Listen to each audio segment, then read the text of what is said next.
Okay, everybody, welcome to the latest episode of All2ReelToo.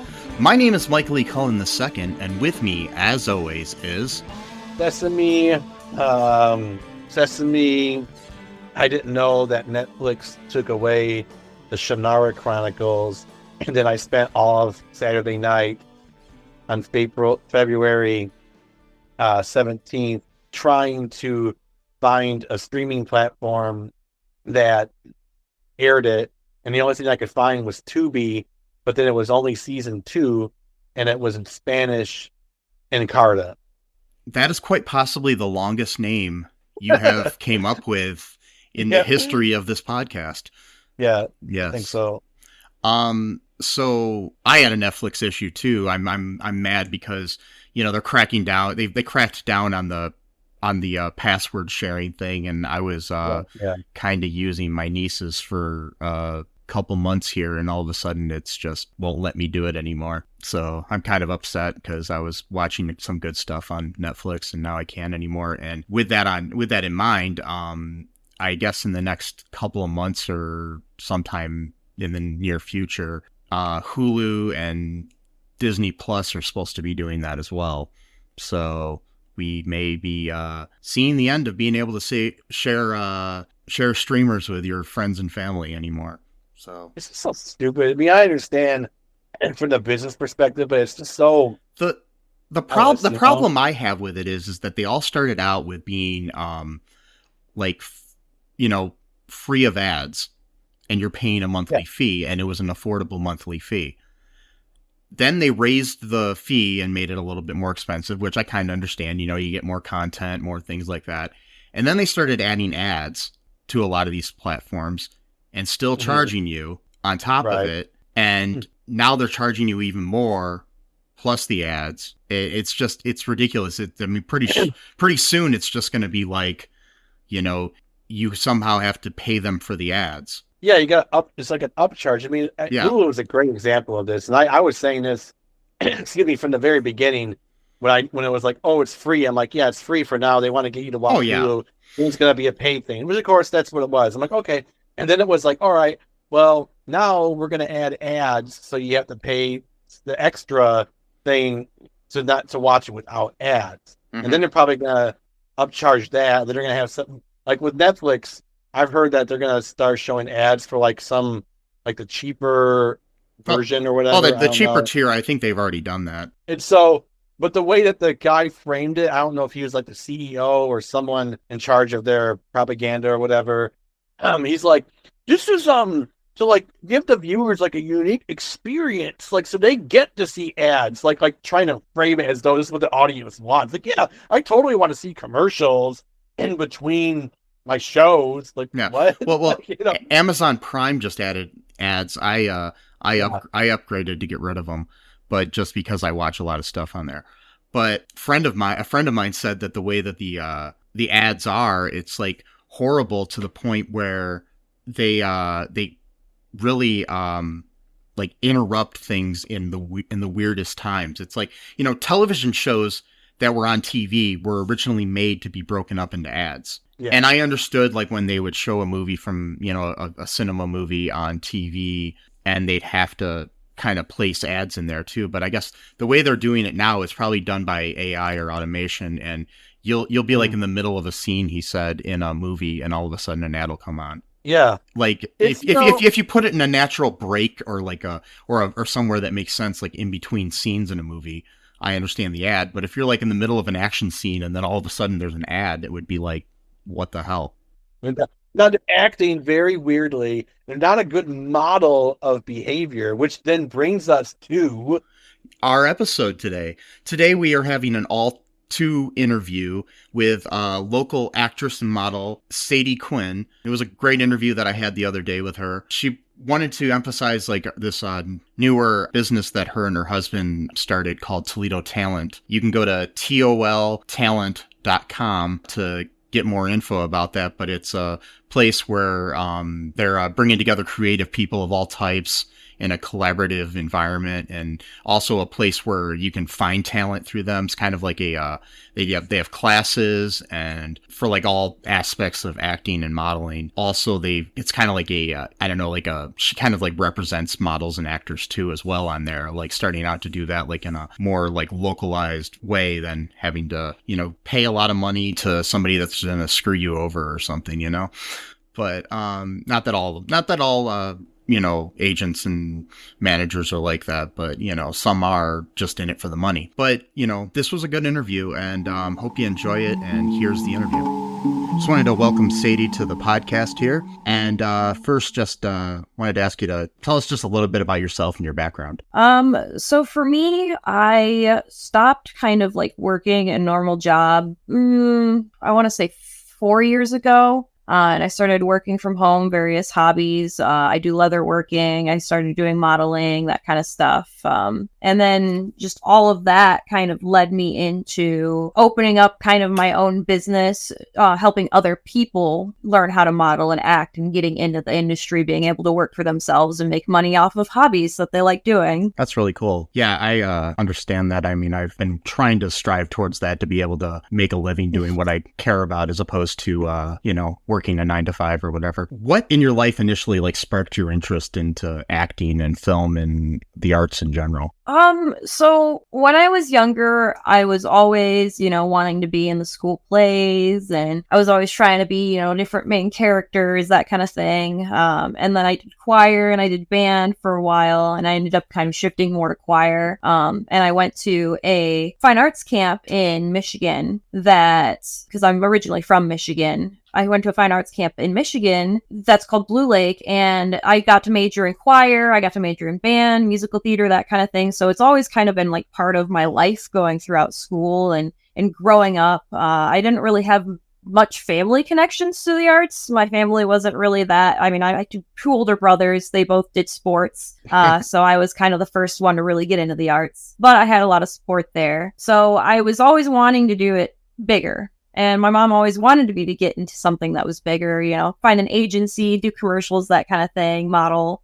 And being from a small town, it wasn't really realistic. There's a lot of scam agencies out there that want you to pay a bunch of money without giving you anything to show for it. So I just never really got into actually doing it professionally until I moved to Toledo, Ohio, where it's kind of like a big city for me. People who live in Toledo are always like, oh, Toledo, oh, it's nothing. But coming from a really small town in Michigan, it's actually a big city. Michigan's bigger cities aren't, as big as Toledo, even though it's one of the smaller ones in Ohio, the smaller big cities. Yeah, I mean, I lived in Toledo most of my life. A couple years ago, I moved to Findlay just because of family reasons. But, I can tell the difference. Like down here, it's so much more mellow and it just doesn't seem like a city at all. So...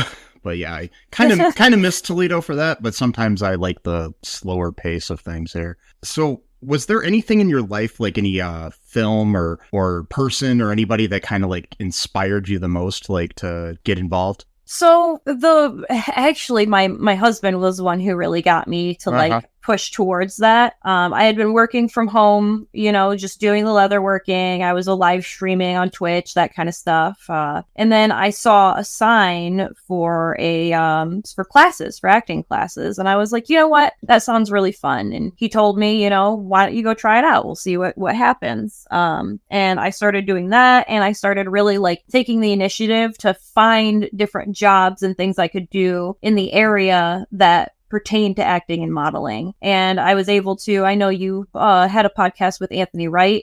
I was in The Ride to Nowhere. That was my first actual like film that I had been cast in. Oh, nice. I do a little bit more modeling just because there's more jobs around here for that. But I try my best to like push into acting as much as possible. And he really like kind of pushed me towards that. And then he supported me even more he took an interest in cinematography. And so we put together, a web series, and we currently film a web series with another group of actors that I met. And so he's really like right there with me as far as the career. And he's right there next to me, supporting me and doing everything he can to kind of build both of us up and make it so that both of us can do this as a living.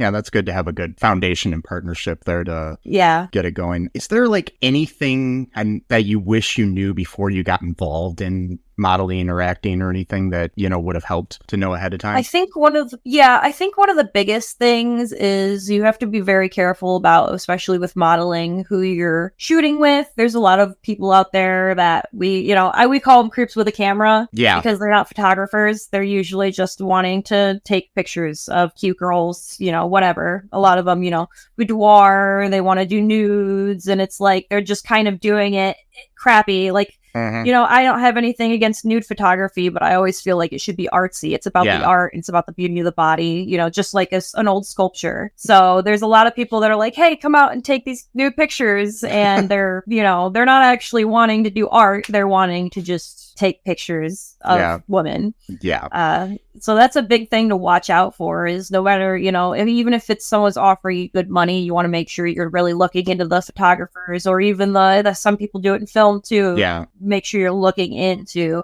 anyone you're gonna be going somewhere and shooting with, and always bring an escort. Thankfully, I didn't have to learn the hard way with the escort, but I, you know, had some weird situations with different photographers where you get out there and they'd want more, and it just gets weird. You just got to make sure that you're really smart about what you're doing, because there's a lot of dangerous people out there. Yeah, I know a friend of mine up in Detroit. She said when she was first starting out, there was like an ad on Craigslist for an acting job to meet at this storage unit, and it seemed really creepy to her. But then she found out, she didn't go for it, but she saw it on there. And then a couple days later, she found out she made the right choice because somebody was murdered in that storage unit. Wow. Yeah. And that's exactly, I mean, we've seen Dahmer made, you know, news for a while there when Dahmer came out, and it's the same thing. You know, you meet someone at the club and they go, you want to come back, take pictures at my house for $50? Don't ever do that. Any real professional photographer is not going to ask you to come back to their house and take photos for $50. And I think the best bet is to, you know, always have a partner with you to protect you, somebody, you know, especially like, you know, somebody that can protect you too. I mean, too, to make sure that things don't go south. Because I've encountered people that are pretty creepy that in my time in making films and stuff that I've had to avoid and had to like fire from projects and things of that nature. So I know how it goes. Right. Yeah. And it's not just creepy too. It's you know, when you're trying to make something that's a good product, you also have to look at some people's work, because they may be more lax about their standards and things like that. And so sometimes when you're going to work with someone, you know, you're offering them something, and it's a weird thing with, like, sometimes you're paying the photographer, sometimes they're paying the model, sometimes they're just agreeing that they're both worth about the same amount of money and they're just trading. They call that like time for prints. Or same with, you know, different, like I shot with Anthony Wright. I would love to shoot with him for free because he does good work. You know, he's very respectful. He's fun to work with. And so you kind of have to look at all those factors when you decide to work with someone. Is their work worth it? Are they paying you? How are they as a person? Yeah. I mean, a lot of it comes down to the personality, I think, too. I mean, of course, the professionalism, but somebody could be the greatest, you know, cinematographer or director or photographer in the world, but if you're working with them and they're a creep, it's horrible. Or they're just a asshole on set or something, then you're just not going to want to do it. Have you ever gotten any like great advice that since you've been doing this from anybody that's more experienced than you? Man, I think one of the best pieces of advice for anyone is know your worth. If you know, like it goes back to with the professionalism and the person, know your worth. Don't just do things because you want to get them on your resume. Make sure that you're, you know, charging the appropriate amount. If you're doing this as a living, you know, you make sure that get your hourly rate, you make sure you're paid for your drive, that kind of things. Know your worth and don't short yourself. And that's the thing with any craft, I feel like, too. Yeah. Because I mean, even with my leather working, it's they were like, oh, it's so expensive, but it's expensive for a reason, because it takes time and you're a skilled professional. Yeah, 'cause I mean, I know early on when I was doing things, people would say, oh, you can do this for exposure, and I always like to just respond, people die from exposure. See, the funny thing though is in acting and modeling, sometimes exposure does weigh into price. Yeah. Because it's like free advertising. Oh, yeah. If you're shooting with a model that has 100,000 followers and the photographer is just starting up an Instagram page. In a way, that's, you know, it is almost a weight in its own, because you'd be paying to advertise to 100,000 people. I mean, if it's worth it, the exposure's right. But like if somebody's just using you for your services or your product or whatever, it's not really worth it. And that's what I always say is like, know your worth. Like, look at all of the different aspects of what they do and then decide whether or not it's a fair trade. Yeah. I know you're involved, you and your husband and other people are involved in something called Toledo Talent. Can you tell me more about that a little bit? Yeah, so Toledo Talent is a company that we just started. We're still fairly new, and my goal with it is to help people who are trying to get into acting and modeling take a reasonable approach. A lot of agencies in smaller areas like this tend to charge a ridiculous amount for you to take classes that generally don't give you that much. Yeah. And then a lot of them push you to like go to like a talent show where there's agents and you have to pay a lot of money to go to these things, and barely anyone gets actually booked. And they're trying to push them to, oh, if you want to be an actor, just move out to LA or just move out to New York. And that's not really realistic. That's how a lot of people end up homeless in those places, because it's expensive to live. And if you have nothing on your resume and no training, no one's going to hire you. And so I kind of want, with what I'm doing with Toledo Talent, is bring people in and give them classes that are actually going to help them in the real professional acting and modeling world, and kind of help them slowly build their portfolios up so that if they do want to move to LA as a future thing, they have something to show when they go there. They go, hey, I've been in these movies, I've done these modeling things, here's my portfolio, because it is a job. A lot of people think, oh, you know, actors and actresses, they just go out there and they just do it. And they don't really think about how the fact that it is a profession, it is a job, you have to have a resume, you have to have training. And so that's, I want to take a more realistic approach to getting into the industry instead of just feeding off of people's dreams, which is what a lot of current agencies that are in smaller areas do. They're just kind of preying on people who have big dreams and giving them unrealistic expectations. I know early on in my acting days, before I got into like behind the camera stuff, I auditioned for one of these local bigger talent agencies, if you want to call them that. And my buddy and I went to the thing to audition, and they were willing to take me for free as a client, but they wanted to charge him like hundreds of dollars to be their client and stuff. And I was just like, yeah, I'm not going to do this. But then I found another agency to represent me for voice work, but it was just totally It's pretty crazy. Yeah, they want, you know, it's like there's one around here that wants $200 a month, and they do these classes, but half of them are, you know, just improv student-led stuff that you could just get a group of friends together and do at home. Yeah. So like I want like a comprehensive, you know, schedule for classes. Today we're gonna work on learning monologues. I want you to memorize these so that next week when we have classes, you can read them. We'll record you doing them, because that's a big thing. Seeing yourself on camera versus like just saying it to a group of people is completely different. And it's, you know, not as helpful to actually do. And so I want that on camera experience. I want to talk about the proper backdrop setups for auditioning for things that are, because there's a lot of remote auditioning since COVID came around. And so being able to apply remote is a really big thing. And then you don't even have to move out to LA or New York. You can just apply, and then you fly out there. And a lot of the times they'll pay for travel, and they'll pay for hotel expenses, or maybe your pay that they're offering does cover those, you know? And I mean, you wouldn't have to, you know, and it's way expensive to move to New York or Chicago or Los Angeles. So expensive. So even to Toronto. I mean, but then you got to deal with international issues and stuff, because I almost got a job as a cinematographer for a Canadian project, and they found out I wasn't Canadian, and then it was going to go all these hoops that they had to do, and I couldn't do it because of that. So, because by law, they have to have so many people that are Canadian on their set. Okay, interesting. Yeah, just I mean, at least that's what it was about 10 years ago. I don't know about now, but yeah. Right, Do you have dreams that you want to achieve, but are scared to do so due to self-doubt, fear, and other people's criticism? I have just what you need. You need a dose of the Living the Dream with Curveball podcast, where I interview guests that will motivate and inspire you to stop at nothing to achieve your dreams. And always remember, if you believe, you can achieve. The Living the Dream with Nerdball Podcast is available on your favorite podcast app. Hey, everybody. Why don't you give the old Black Lincoln Collective podcast a listen? We're funny, we're fat, and we're here 24/7 at blcpodcast.com. Anytime you want to listen, anywhere, all your favorite podcast apps. Of course, we have a YouTube channel where you can stream live with the show. Check out our shorts. We're funnier the less you hear of us. That's been a Black Lincoln Collective podcast at blcpodcast.com.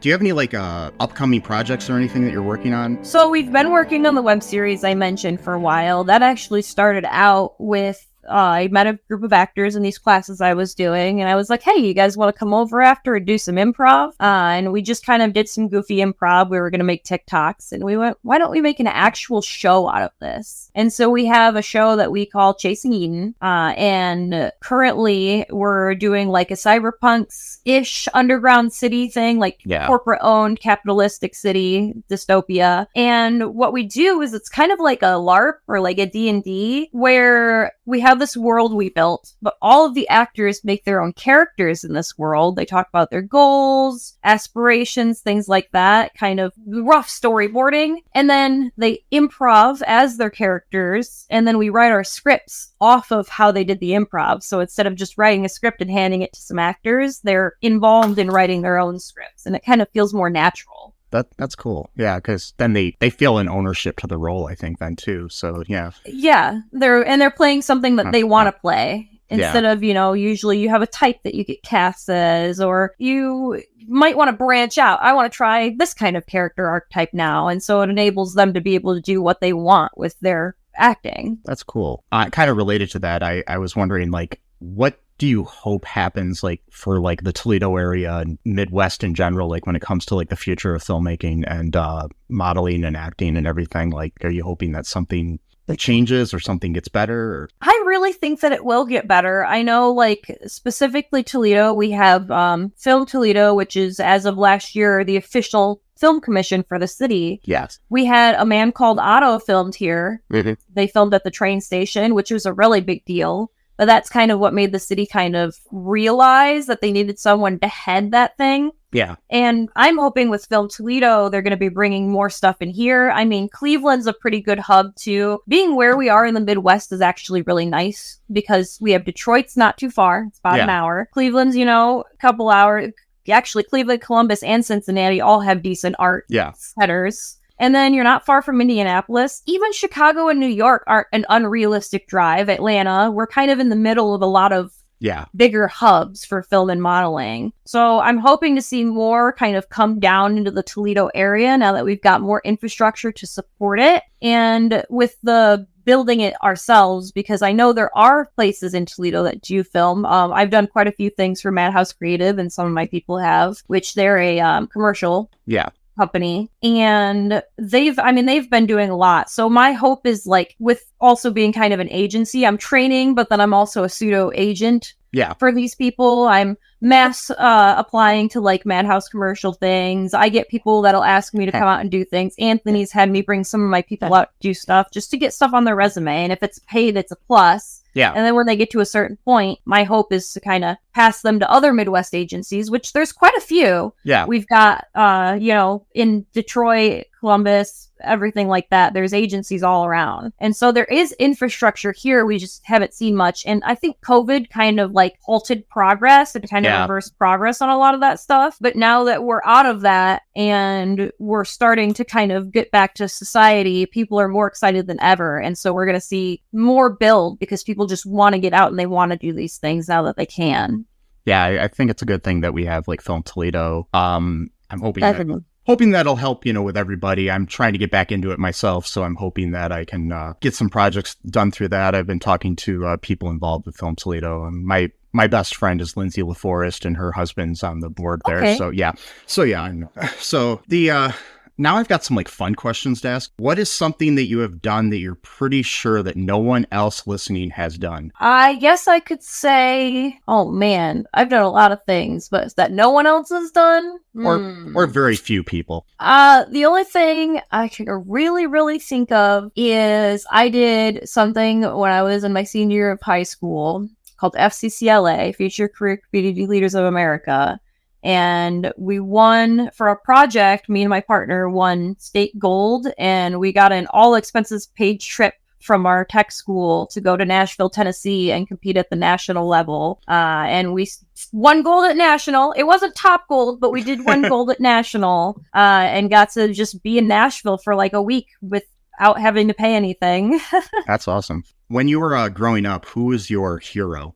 Oh, that's also a really hard question. When I was young, I lost my dad.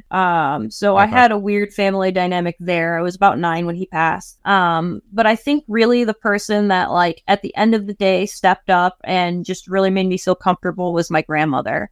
Yeah. She lived just down the road from me, so I would walk there. I would spend the night, and she was always, she's in the grandma fashion. She's always a little judgy, but always supportive. Yeah.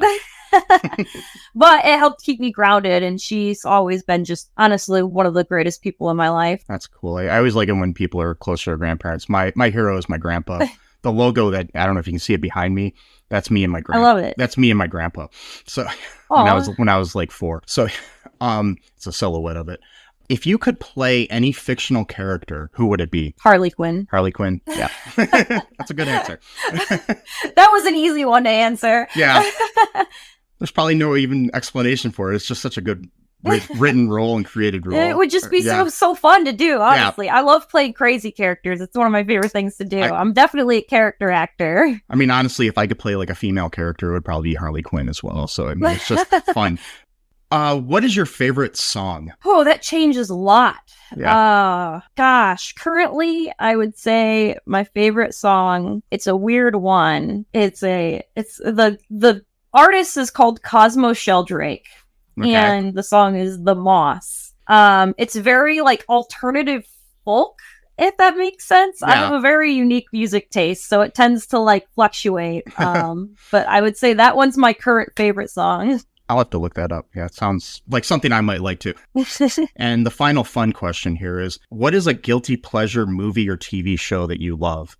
Guilty pleasure movie or TV show? Okay, I really like anime, so that's just an encompassing thing. I wouldn't say it's necessarily a guilty pleasure, though, because it's when I was younger, it was like you got bullied for anime, but now it's cool. So, but I would say Sucker Punch. Mm-hmm. That is a guilty pleasure movie for me for sure, because it's very cheesy and, odd, but I just love I love the actors and it's kind of girl power. Yeah. And it's got a lot of interesting, deeper elements that go on if you're paying enough attention. Is there anything else you would like to say before we wrap things up? Oh, I don't think there's too much else I need to say. I just really hope that, we see the film community grow out here in the Midwest and it continues to go well. And I'm hoping that I'll be able to help people get into the industry and be able to continue doing what I'm doing and making it reasonable for people to be able to enter the industry. And then the final question I ask everybody is, where would you like to be found online? If you would look up, you can look up Toledo Talent is probably the best one for Instagram and for Facebook, but I think we're Toledo.talent. Let me make sure, because you know how that is. Yeah. Yep, we're Toledo.talent on Instagram and Facebook. That's the easiest place to find us. And from there, you can usually find my personal pages, our Chasey Eden pages, and all of our actors and things. And you can also go to toltalent.com to see all of the actors and models we've got on our roster. And we've got some photographers and cinematographers and things like that on there too. Trying to make it like a centralized point where you can find what you need for acting and modeling. That's awesome. Yeah, and I'll be sure to put links in the show notes for that so people can find it. Well, thank you for your time. Yeah, thank you so much. I had a good time.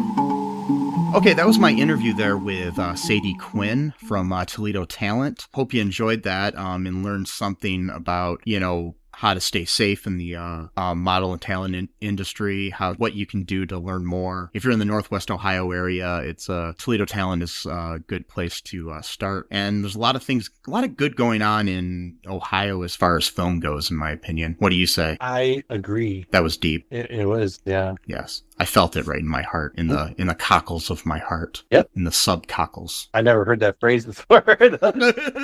Deep down inside.